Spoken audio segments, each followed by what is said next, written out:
Chemical kinetics के first order के कुछ न्यूमेरिकल्स जो इम्पोर्टेंट हैं उनको यहाँ डील करने वाले हैं। देखिए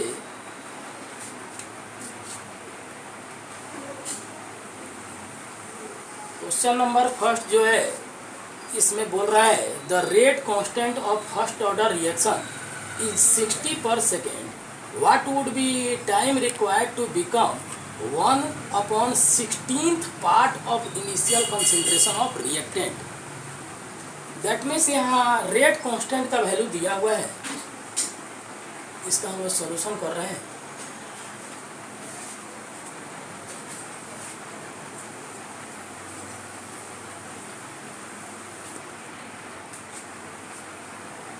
रेट कांस्टेंट का वैल्यू दिया हुआ है k is equal to 60 per second. अब कह रहा है कि इनिशियल कंसंट्रेशन को 1/16th पार्ट हो जाने में कितना टाइम लगेगा। तो ऐसे क्वेश्चन को हम लोग अल्टरनेटिव मेथड से भी बना सकते हैं।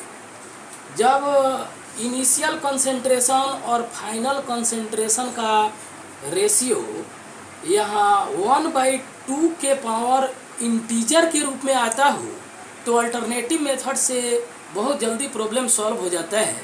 तो हम लोग अल्टरनेटिव मेथड का इस्तेमाल कर रहे हैं। यहाँ इनिशियल अमाउंट जो है सपोज करिए कि कोई भी यूनिट ले सकते हैं। सपोज करिए 1 ग्राम ले लिए और 1 ग्राम को 1/2 ग्राम होने में 1 टी-हाफ लगा होगा। फिर दूसरे टी-हाफ के द्वारा यह 1/4 हो जाएगा। ये टी-हाफ का यूज तब तक करते रहेंगे जब तक 1/16 ना आ जाए, तो 1/4 ग्राम हो जाएगा ना। फिर इसको एक और टी-हाफ का यूज करेंगे तो यह 1/8 ग्राम हो जाएगा। और एक और टी-हाफ लगाएंगे तो यह कितना हो जाएगा 1/16। बहुत आसान है। यहाँ इनिशियल अमाउंट को 1 ग्राम ले लिए और 1 से 1/16 तक आने में कितने टी-हाफ लग रहे हैं उसको काउंट कर लें। तो देखिए यहाँ 4 टी-हाफ यूज हो रहा है, तो टी का वैल्यू 4 टी-हाफ के बराबर हो जाएगा। T is equal to 4 t half. T is equal to 4 t half और हमको टाइम निकालना है। तो 4 इंटू टी-हाफ का वैल्यू होता है 0.693 अपॉन k। 0.693 upon k। और यहाँ हम लोग k का वैल्यू हमको मालूम है 60 होता है, तो 4 इंटू 0.693 और अपॉन 60 आ जाएगा। ये 60 को घटा लीजिए, 15 टाइम्स में कट जाएगा और यह जो आएगा 0.693 अपॉन 15। इसको आप डिवाइड कर लेंगे, यह कितना आ जाएगा, इतना सेकेंड, और यही आपका आंसर हो जाएगा। स्टूडेंट्स, अब हम लोग क्वेश्चन नंबर 2 को सॉल्व करने वाले हैं। क्वेश्चन नंबर 1 जो था वह बोर्ड में पूछा भी जा चुका है, काफ़ी इम्पोर्टेंट क्वेश्चन था। क्वेश्चन नंबर 2 इसका सॉल्यूशन करेंगे।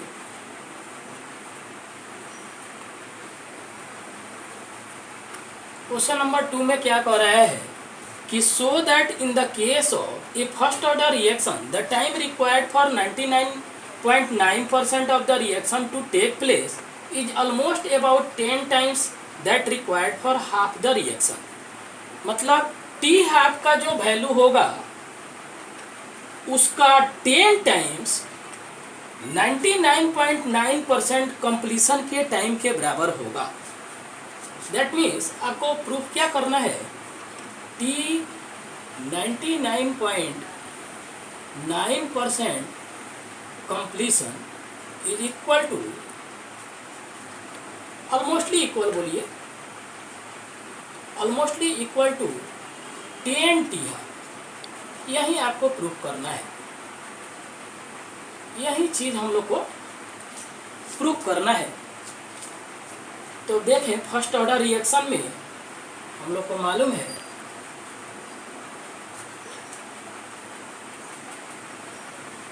T is equal to 2.303 upon K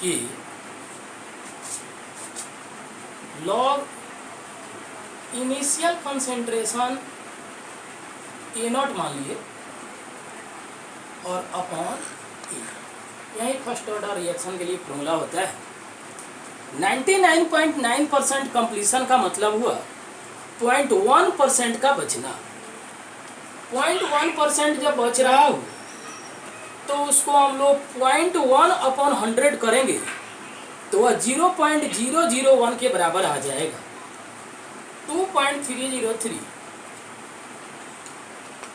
upon की। और इनिशियल अमाउंट जो है अगर हम लोग 100 मान रहे हैं तो ये 99.9 भाग उसका कंप्लीट हो जा रहा है तो 0.1 बचेगा। इनिशियल अमाउंट को 100 मान के चलेंगे, 100 और यह अपॉन 0.001 हो जाएगा। चूँकि 99.9% अगर कंप्लीट हो गया तो 0.1 बचेगा। अगर हम लोग 100 लेकर चले तो यहाँ 0.1 ही लिखेंगे, परसेंट लेते तो ये 100/0.1 हो गया। चूँकि इनिशियल अमाउंट को हम लोग कितना ले लिए हैं यहाँ लिख लेते हैं, let initial amount is equal to 100 और यह फाइनल अमाउंट जो होगा टाइम टी पर का जो अमाउंट होगा 100 माइनस 99.9 और यह कितना आ जाएगा 0.1। अब हम लोग इसको सॉल्व करेंगे। 2.303 अपॉन की लॉग, ये 0.1 यहाँ पॉइंट हटेगा तो 1000 हो जाएगा, लॉग 1000। लॉग 1000 को हम लोग 10⁻³ लिख सकते हैं। यह 3 log 10 के बराबर आ जाएगा नेक्स्ट स्टेप में। 2.303 अपॉन K log 10⁻³ और बेस 10 तो रिप्रेजेंट नहीं भी कर सकते तो कितना आ जाएगा 2.303 अपॉन K 3 log 10, 3 log 10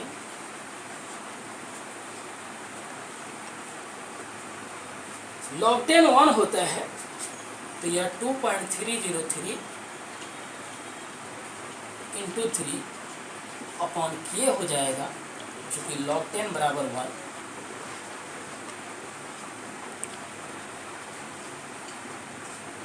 कितना आ गया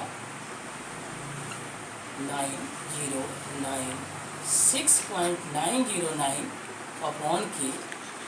और हम लोग का टीहैप का जो फार्मूला होता है वह होता है 0.693 अपॉन K के बराबर। तो इसको अगर 0.693 अपॉन K के फॉर्म में अगर कन्वर्ट करना चाहें तो यह कितना हो जाएगा, यह ऑलमोस्टली 10 टाइम्स के बराबर आ जाएगा। लगभग लिखिए, दैट मीन्स यह बराबर हो गया 10 टीआर और यह प्रूव हो गया, प्रूव।